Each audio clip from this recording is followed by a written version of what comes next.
The large alien ship floated silently above the small town of Pinewood. Most of the town's people slept peacefully, not knowing what watched them from above.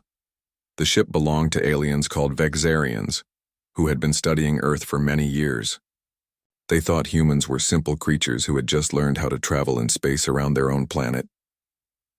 Commander Zax Tool stood on the bridge of his ship, looking at the blue planet below. He was tall, with blue-gray skin and 4 arms. 2 large eyes blinked slowly as he watched the night side of Earth turn toward morning. His mission was simple: watch the humans, learn about them, but never make contact. The rules were very clear about that. "Sir, Lieutenant Kree has returned from the surface," said a young officer at the communication station. Zax Toll turned quickly. "What? I did not order any missions to the surface." Before the officer could answer, the door to the bridge slid open. Lieutenant Kree walked in, his posture showing pride. Kree was younger than Zax Tool, ambitious and often too sure of himself. "Lieutenant, explain yourself," Commander Zax Tool demanded. "Sir, I have brought you something that will surely earn us recognition from High Command," Kree said, his voice excited. "I have obtained specimens from the planet below." Zax Toll felt a cold feeling spread through his body. "What specimens?"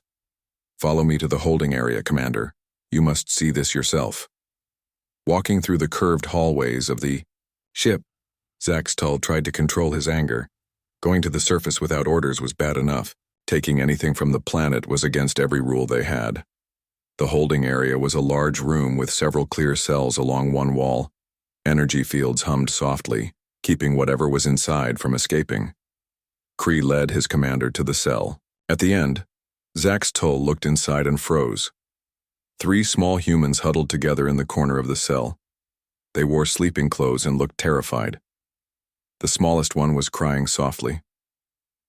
"Lieutenant Kree," Zax Tool said very quietly, "explain what I am seeing." Kree stood up straighter, clearly proud of himself. "Human specimens, sir, young ones, not fully grown. I took them from their sleeping areas. They will be perfect for our studies. The small ones should be easier to control than the adults." "Those are children," Zax Tool hissed. His antenna twitched with anger. "You captured human children?" "Have you completely lost your mind?" Kree stepped back, surprised by his commander's reaction. "Sir, they are just primitive beings. The High Council wants information about all species we find." "Not like this," Zax Tool shouted. "Never like this." He looked back at the children. "Do you know what humans do to protect their young? Have you studied their history at all?" Inside the cell, 10-year-old Jack Miller held his sister Lily's hand tightly.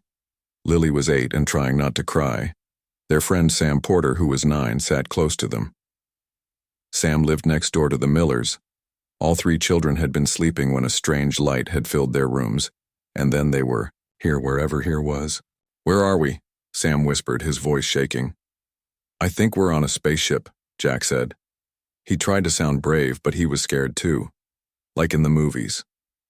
"I want to go home," Lily said. "I want Mom and Dad." Jack looked around the cell. It was mostly empty except for a bench along one wall.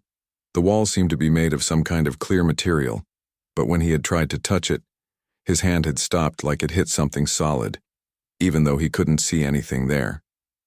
Before, they had been put in this room. The aliens had used some kind of device to scan them. Jack hadn't understood what was happening, but he had managed to do something the aliens didn't notice. His dad had given him a small emergency device to wear around his neck. It looked like a simple necklace with a little metal star on it. When the aliens weren't looking, Jack had pressed the hidden button on the star 3 times. His dad had told him to only do that in a real emergency. Outside the cell, Commander Zax Toll was still yelling at Lieutenant Kree. "You have put our entire mission at risk. Humans are extremely protective of their young. When they discover these children are missing, they will not stop until they find them." "But humans cannot detect our ship," Kree argued. "Their technology is too primitive." "You are a fool," Zax Tool said. "Humans may not have our level of technology, but they are resourceful and dangerous when threatened." He looked at the children, Again. We must return them immediately. I cannot allow that, Commander, said a new voice. Both aliens turned to see Admiral Vorlak entering the holding area. The Admiral was the highest-ranking Vexarian in this sector of space. His skin was darker blue than the others, showing his age and rank. Admiral, with respect, we have made a terrible mistake, Zaxatul said. We must return these human children at once. Admiral Vorlak walked to the cell and studied the 3 small humans. Interesting specimens. The science division will be pleased. Sir, you don't understand. Zaxatul tried again. Humans are not like other species we have studied. They will respond with extreme force when their young are threatened. Commander, you worry too much, the Admiral said. Humans are confined to their own solar system. Their weapons cannot harm our ships. These specimens will be taken to the research center for study. Down on Earth, in a secret facility under the small town of Pinewood, alarms were blaring. Frank Miller, Jack and Lily's father, ran into the control room. He wore pajama pants and a t-shirt, having rushed from his bed when the alarm sounded. What's happening? He demanded. Sir, we received an emergency signal from your son's beacon, said a woman sitting at one of the computers. She wore a uniform with the name Officer Becky Harris on it. Frank felt his heart drop. Show me. The screen showed a map of the town, then zoomed out to show more and more of Earth, then finally showed Earth from space. A blinking red dot appeared, but it wasn't on Earth. It was above it. They're in orbit, Frank said, his voice hollow. Someone took my children into space.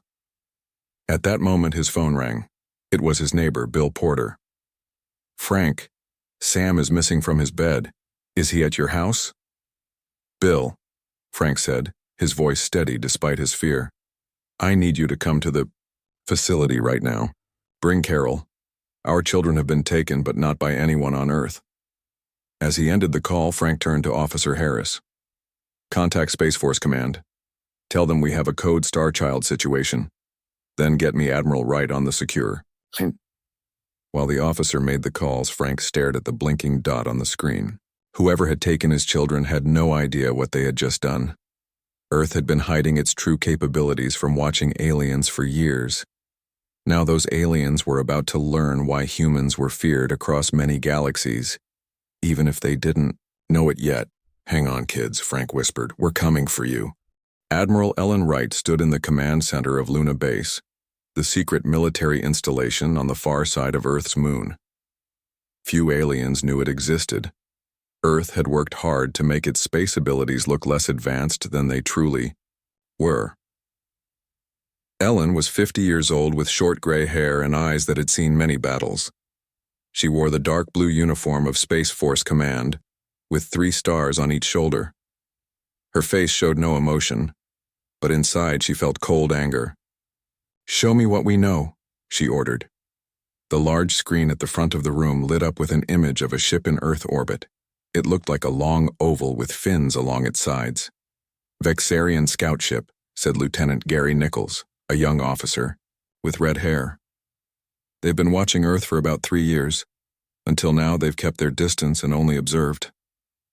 And now? Ellen asked. Sensors confirm 3 human children are aboard. The emergency beacon from Jack Miller's necklace is still active. Behind them, the door opened.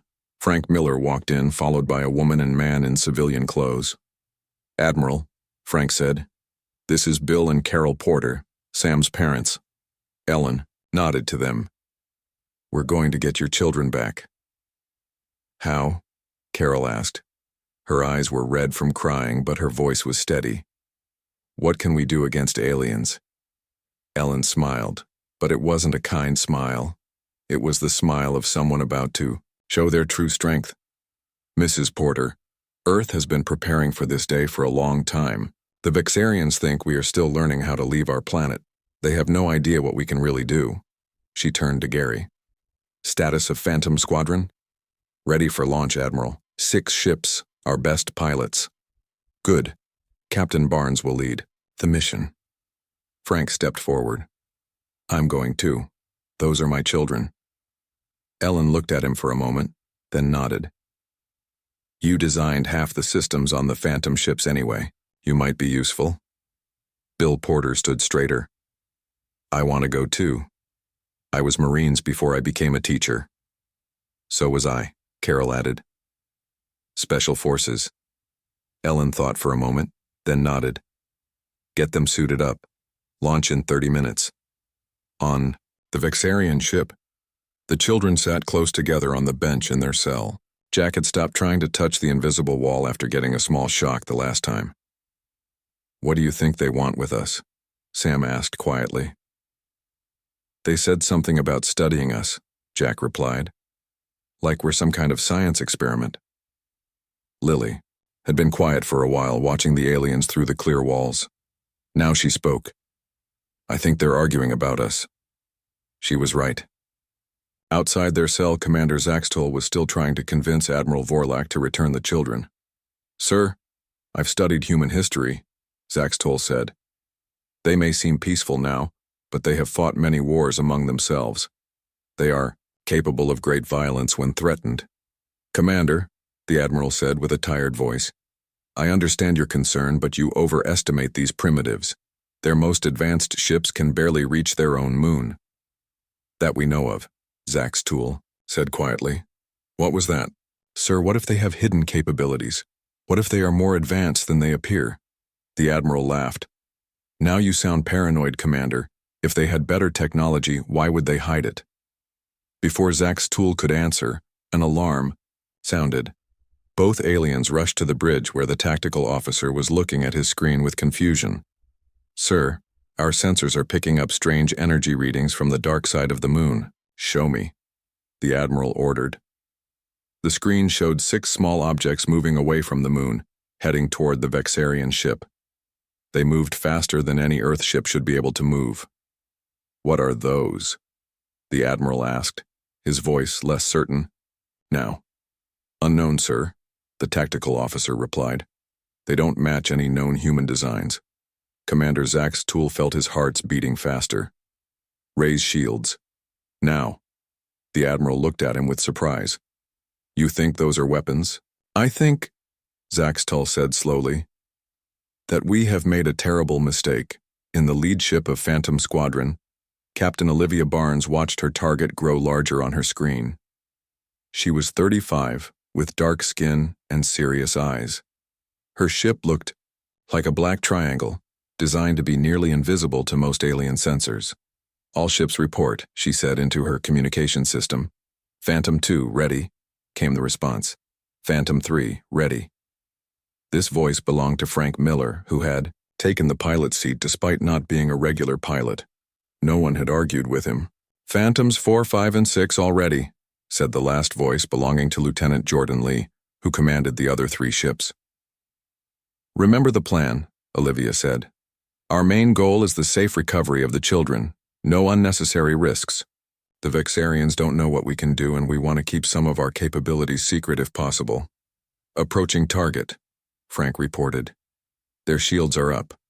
Olivia nodded to herself. As expected. Phase shift on my mark. 3, 2, 1 mark.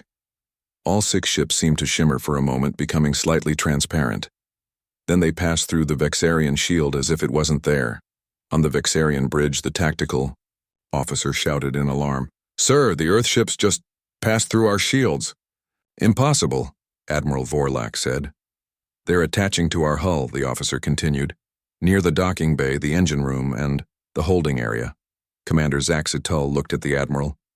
Still think they're primitives, sir? In the holding area, the children heard a strange sound from outside their cell. It sounded like metal cutting through metal. Then a circle appeared in the wall, glowing red around the edges. The circle fell inward, and through the hole stepped 2 figures in sleek black armor.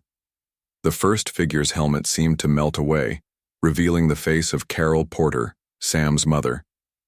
Mom, Sam cried, running to the edge of the cell but stopping at the invisible barrier.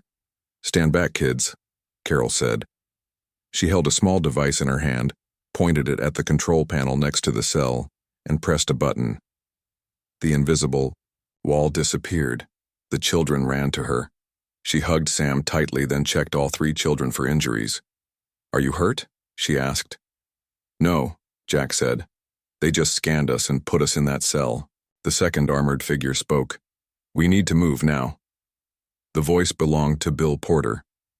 Carol nodded and spoke into a small device on her wrist. This is Phantom 4. We have the children. Moving to extraction point. Copy that, came Olivia's voice. Phantom 1 has control of the bridge. Admiral Vorlak and his officers are secured. As they moved through the ship, the children saw more humans in black armor. Some were guarding alien crew members who looked shocked and frightened. How did you find us so fast? Lily asked her father when they reached the docking bay where the Phantom ships were attached to the Vexarian ship. Frank smiled at his daughter. Your brother's emergency beacon worked perfectly, and we've been ready for something like this for a long time. But how did you get here? Jack asked. I thought our spaceships couldn't go this fast or this far. That's what we wanted the aliens to think, Frank said. Sometimes it's smart to let others believe you're less powerful than you really are. In the Vexarian bridge, Olivia stood before Admiral Vorlak, who sat in a chair, his hands bound with energy cuffs. Commander Zax Tool stood nearby, not restrained but watched by armed humans. Admiral Vorlak, Olivia said, by order of Earth. Defense Command, you are hereby informed that kidnapping human citizens, especially children, is an act of war. The Admiral looked stunned. How did you? Phase shift technology, quantum drives, energy weapons that could destroy this ship with one shot, Olivia listed. We have technologies you didn't know about because we chose not to show them, until now. She turned to Commander Zax Tool. Your commander tried to warn you, you should have listened. Zax Tool looked at her with new respect. What happens now, Captain Barnes? Now, she said, we take our children home, and you take a message back to your people. Earth is not to be threatened. We want peace, but we are not defenseless, and we protect our own. The trip back to Earth took only minutes in the fast Phantom ships. Jack, Lily, and Sam watched through the viewing window as the blue planet grew larger. They had never seen Earth from space before. It's so beautiful, Lily whispered. Frank Miller smiled at his children. Yes, it is, and worth protecting. They landed at Luna Base instead of going directly to Earth. Admiral Wright wanted to speak with the children before they went home. The base was built inside a large crater on the far side of the moon, hidden from both Earth and any watching aliens. When they stepped out of the ship, the children looked around with wide eyes. The landing area was huge, with many ships of different shapes and sizes. People in uniforms moved about, working on the ships or carrying supplies. I didn't know we had all this, Jack said. Most people don't, his father replied. We've kept it secret for a good reason. They were led to a comfortable room with sofas and chairs. Admiral Wright was waiting for them. She smiled when she saw the children were safe. Hello, Jack, Lily, Sam, I'm Admiral Wright. How are you feeling? Better now, Sam said. But it was scary on that alien ship. I bet it was, the Admiral said. Can you tell me what happened? What did the aliens do or say? The children took turns explaining how they had been taken from their beds, scanned by strange machines, and put in the cell. Jack described how he had activated his emergency beacon. That was very smart, Admiral Wright said. You helped us find you quickly. The aliens seemed surprised that you came for us, Lily said. The one called Cree thought humans couldn't get to their ship. Admiral Wright nodded. We've been letting the aliens think that. Sometimes it's safer if others don't know how strong you really are. Like in hide and seek, Sam suggested. The Admiral smiled. Exactly like that. After their talk, the children were taken to a medical area to be checked by doctors. Even though they said they weren't hurt, the doctors wanted to make sure the alien scans hadn't done any harm. While the children were with the doctors, Admiral Wright met with Captain Barnes and the parents in another room. The Vexarian ship is still in orbit, Olivia reported. We've removed their main drive control crystals so they can't leave until we let them. Good, the Admiral said. What about Admiral Vorlak? Still in shock that humans have such advanced technology, Olivia replied with a small smile. Commander, Zaxtel seems less surprised. He tried to warn the Admiral about taking the children. Ellen Wright thought for a moment. We need to decide what to do next. This changes things. The Vexarians now know we're more advanced than we've let on. Other aliens will find out soon. Carol Porter spoke up. We should make it clear to all aliens that taking our children will never be tolerated. I agree, Ellen said. But we also need to be careful. We don't want a war if we can avoid it. On the Vexarian ship, Admiral Vorlak sat in his quarters feeling both angry and afraid. His career was over. He had failed completely. Human ships had passed through their shields like they weren't even there, taken control of his ship, and rescued the children all in less than an hour. There was a soft sound at his door. Enter, he said. Commander Zaxtull stepped in. Sir, we've received a message from Earth. Admiral Wright wants to speak with you. What more could she possibly want? Vorlak asked bitterly. She has humiliated me already. I think she wants to find a peaceful way forward, Zaxtull suggested. The Admiral struggled to his feet. Very well. Let's see what the humans have to say. In the main communication room, Admiral Wright's face appeared on the large screen. She looked calm and professional.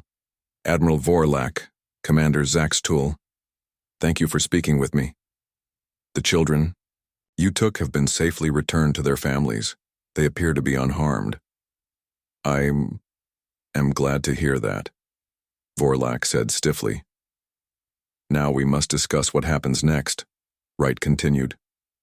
The taking of our children was an act of war, but we prefer peace when possible. Vorlak looked surprised. You would still consider peace? After what we did? One mistake doesn't have to lead to war, Wright said.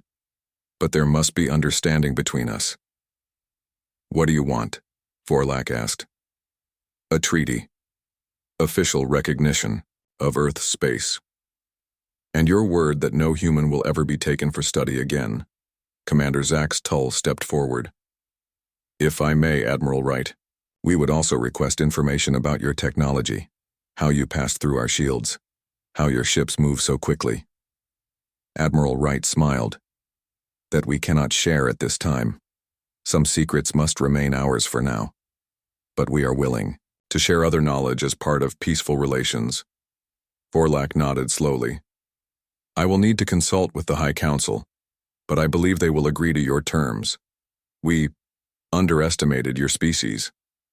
A common mistake, Wright said, one that many have made throughout human history. After the call ended, Zaxtull looked at his admiral. What will you tell the High Council? The truth, Vorlak said, that humans have been hiding their true capabilities, that they can defeat our best defenses, and that they are willing to fight fiercely to protect their own, especially their children. Back on Earth, Jack, Lily, and Sam were finally home. Their adventure had lasted less than a day, but it felt much longer. Their parents had decided to let them stay home from school for a few days to rest. Jack sat in his backyard that night looking up at the stars. His father came outside and sat beside him. What are you thinking about? Frank asked. About the aliens, Jack replied. Do you think they'll come back? Not to take anyone, that's for sure, Frank said. They know better now. Why did we hide our spaceships and technology from them? Jack asked. Frank looked up at the stars too. When you're exploring somewhere new, it's sometimes safer if others don't know how strong you are. Some might leave you alone because they think you're not worth bothering. Others might try to make friends instead of trying to control you. But now they know. Yes, now the Vexarians know, and soon other aliens will know too. Things will change. Earth will have to be more open about its place among the stars. Is that bad? Jack asked. Not bad, just different, his father said. We'll face new challenges, make new friends, maybe some new enemies too. But that's how it goes when you step onto a bigger stage. Inside the house, Lily was telling her mother about the alien ship and how different it looked from human ships. Sam was at his own house, telling his parents everything he could remember about the aliens' technology. All three children had seen things few humans ever had. They had been scared, but they had also been part of something important. Earth's hidden strength was now known to at least some aliens. The game of hide-and-seek, as Sam had called it, was changing. But Earth was ready, and the children? They would never forget their adventure, or the important lesson they had learned. that humans would cross the stars themselves to protect their children. 1 week after the children were rescued, things seemed to return to normal in the small town of Pinewood. Jack and Lily went back to school. Sam joined them. Their classmates had many questions about where they had been, but the children had been told to say they were sick with a bad flu, but things were not really normal. At night, Jack would wake up and check to make sure he was still in his room. Lily kept a nightlight on all the time now. Sam would call his friends before bed, just to hear their voices. The 3 children spent more time together than before. They had shared something important that no one else could understand. Sometimes they would sit in Jack's treehouse and talk about what had happened on the alien ship. "Do you think other aliens will try to take kids now?" Sam asked one afternoon, as they sat eating snacks in the treehouse. Jack shook his head. "Dad says the Vexarians have told other aliens about what happened. They know now that humans will fight back if they take our children." "I heard my mom talking on the phone about a meeting," Lily said. "Important people from Earth are going to meet with aliens soon." "Like in the movies? With the president and everything?" Sam asked, his eyes wide. "I think so," Lily replied. "They're calling it the first contact meeting, even though it's not really the first time we've met aliens. It's the first official meeting," Jack explained. "Before, the aliens just watched us or took people secretly for study. Now they have to talk to us like equals." Meanwhile, in Washington, D.C., Admiral Ellen Wright was in a meeting with the president and other important leaders. They sat around a large table in a secure room under the White House. "The Vexarian High Council has agreed to our terms," Admiral Wright said. "They will recognize Earth's space territory out to the asteroid belt. They will also inform other alien species about our technological capabilities. Some of them, anyway," said General Alan Davis, a tall man with a serious face. "We're still keeping our newest technology secret." The president, a woman with short white hair and kind eyes, nodded. "Good. And the meeting is set for next week?" "Yes, Madam President," Admiral Wright confirmed.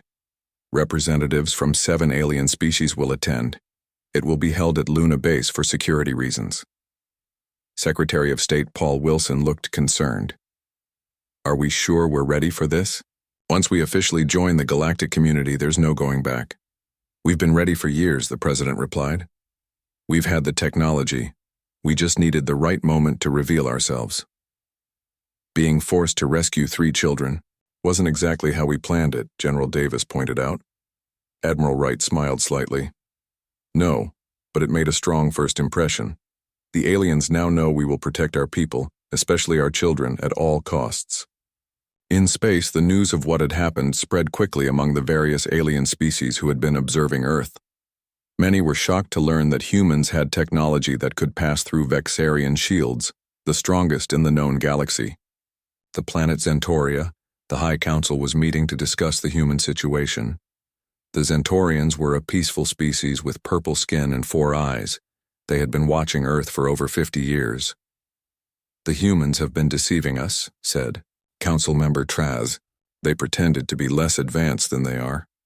"A clever strategy," replied Elder Korak, the oldest member of the council. "If others think you are weak, they may leave you alone or underestimate you when they do attack." "Should we be worried?" asked another council member. "If they can defeat Vexarian shields, what else can they do?" Elder Korak raised a hand for calm. "The humans have only shown aggression when protecting their young. This is understandable. All species protect their offspring." "But with such force," Traz argued, "they could have destroyed the Vexarian ship. They chose not to." "Another good sign," Elder Korak said. "They showed restraint. Power without control is dangerous. The humans seem to have both." The council voted to send representatives to the meeting with humans. They were curious about this species that had hidden in plain sight for so long. Back on Earth, Frank Miller was working late in his lab at the Space Center. He was designing improvements to the shield systems of Earth's defense ships. Even though the Vexarians now knew about some of Earth's technology, there was always more to develop. His phone rang. It was Admiral Wright. "Frank, we need your help with the first contact meeting," she said. "You're one of our best engineers and you've had direct contact with the Vexarians. What do you need?" Frank asked. We want to show the aliens some of our technology, but not too much. A careful balance. You're good at finding that balance. Frank thought about his children, how scared they had been on the alien ship. But he also thought about the possibilities of peaceful contact with other worlds, the knowledge they could share, the things humans could learn. I'll help, he said. But I have one condition. I want my children to attend the meeting. There was silence for a moment. Then Admiral Wright asked, "Is that wise? They've been through a lot already." They were the first humans to be taken by aliens and returned, Frank explained. They should be part of making peace with them. It might help them feel less afraid. The Admiral thought for a moment. I'll need to clear it with the President, but I think she'll agree. The children are part of this story now. When Frank told Jack and Lily they might attend the first contact meeting, their reactions were mixed. Jack was excited at the idea of seeing more aliens and spaceships. Lily was more nervous. "Will the aliens who took us be there?" she asked. "No," her father assured her. "Admiral Vorlak has been removed from his position. Commander Zaxito will represent the Vexarians. He was the one who tried to help you." "And we'll be safe?" Lily asked. "The safest place in the solar system," Frank promised.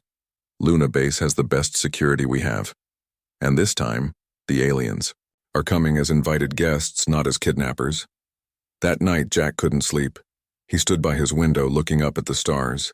Somewhere up there, aliens were preparing to meet humans officially for the first time, and he, Jack Miller, would be there to see it happen. His little sister came into his room and stood beside him. "Are you scared?" she asked. Jack thought for a moment. A little, but also excited. "Dad says this could change everything for Earth. Will it be better or worse?" Lily wondered. "I don't know," Jack admitted. "But I think it's good that they know we're strong, that we'll fight for each other." Lily nodded and took her brother's hand. Together, they looked up at the stars, wondering what the future would bring when Earth finally took its place among the other worlds of the galaxy. The day of the first contact meeting arrived. Jack and Lily woke up early, too excited and nervous to sleep. Their mother helped them dress in new clothes that had been sent from Washington. Jack wore a dark blue suit that made him look older than his 10 years. Lily had a matching blue dress. "You both look very grown up," their mother said, trying to hide her own nervousness with a smile. Sam Porter would be joining them too. His parents had also been invited to the meeting because of their role in the rescue mission. The three families would travel to Luna Base together on a special shuttle. When they arrived at the hidden launch site outside of town, Jack was surprised to see how many important people were there. The President herself greeted the children warmly. "You three have changed history," she told them. "What happened to you pushed Earth into the galactic community years before we had planned.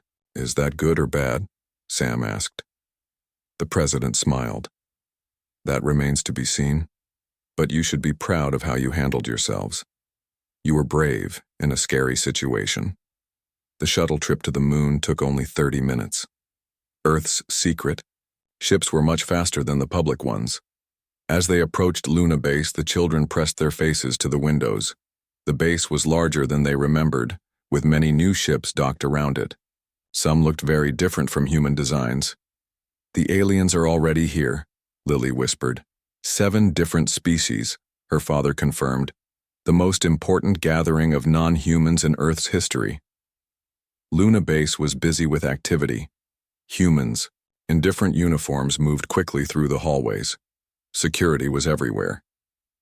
The children and their families were taken to a special room to wait until the meeting started. Admiral Wright came to see them there. "Are you ready?" she asked. The children, "You don't have to speak if you don't want to. Just being there is enough." "I want to ask them something," Jack said. The adults looked surprised. "What do you want to ask?" Admiral Wright inquired. "Why they think it's okay to take children for study," Jack replied. "I want to understand." The Admiral looked at Frank Miller, who nodded slowly. "If he wants to ask, I think he should be allowed." "Very well," Admiral Wright agreed. "But remember, we're trying to build peace here. This isn't about blame now." The meeting room was large and round. In the center was a circular table with sections for each group. The human section had the American flag and the New Earth Union flag behind it. The president sat in the middle with Admiral Wright, Secretary Wilson, and other important people beside her. The three families sat in a special area behind the main human delegation. From there, the children could see the aliens clearly. The Vexarians were familiar, with their blue-gray skin and 4 arms. Commander Zax Tool led their group. He looked nervous. The Zentorians had purple skin and 4 eyes. They looked calm and friendly. There were also tall, thin aliens with green skin, called Phalosians, short, furry aliens called Burnock, red, crystalline beings known as Terax, floating, cloud-like creatures named Etheri, and large reptilian aliens called Draxians. The president stood to open the meeting. On behalf of humanity and Earth, I welcome you all to this historic gathering. Today marks our official entry into the galactic community. Each alien group greeted the humans in their own way. Some bowed, others made strange sounds or gestures. The Terax glowed brightly in different colors. Commander Zax Tull spoke for the Vexarians. We come seeking friendship and to make right a great wrong. The taking of human children was against our own laws and yours. We deeply regret this action. The president nodded. We accept your apology. What matters now is moving forward together. The meeting continued with each group talking about their worlds and what they could offer in friendship. The humans shared some of their technology, but not their most advanced secrets. Near the end of the meeting, Admiral Wright stood. If I may, Madam President, one of the children who was taken would like to address the gathering. The president looked surprised but nodded. Of course. Jack walked slowly to the center of the room. He felt very small, surrounded by so many important humans and aliens, but he remembered how scared he had been on the alien ship, and his fear turned to courage. My name is Jack Miller, he began. I'm 10 years old. 1 week ago, I was taken from my bed by Lieutenant Cree of the Vexarian ship. My sister and my friend were taken too. The room was completely silent. I want to ask all of you something, Jack continued. On your worlds, don't you also protect your children? Don't you teach them to be careful of strangers? Don't you come looking if they disappear? The aliens looked at each other. Several made nodding motions. Then why did you think it would be different with us? Jack asked. Humans will do anything to protect their children. We always have. It's part of who we are. Commander Zaxatol stood. Young human, you are right. I tried to warn my superior that taking children would bring a swift and strong response. All intelligent species protect their young. We made a terrible mistake in not respecting this universal truth. The Zentorian Elder Korak also rose. On behalf of all gathered here, I promise that no human child will ever again be taken for study or any other purpose, without clear permission from your leaders and parents. Jack nodded. Thank you. That's all I wanted to know. He returned to his seat between Lily and Sam. The meeting ended with the signing of the First Contact Treaty. Earth was now officially recognized by the galactic community. Human ships could travel safely to other systems. Alien representatives would be allowed on Earth in special areas. As they flew back to Earth that evening, Jack looked out at the stars. They seemed different now, knowing there were people living around some of them. People who now knew that humans were not to be underestimated, especially when it came to protecting their children. Do you think we'll ever go visit their planets? Lily asked. Someday, their father said. This is just the beginning. Sam was quiet for a while, then said, My mom thinks I should write about what happened for a school project. Do you think other kids will believe it? They will soon, Frank Miller replied. The president is going to announce everything next week. The whole world will know about aliens and about what happened to you three. The children looked at each other. They had been part of something huge, something that had changed the path of human history. What had started as a frightening experience had ended with Earth taking its place among the stars, and it had all happened because 3 children had been taken, and because humans would cross the universe itself to bring them safely home.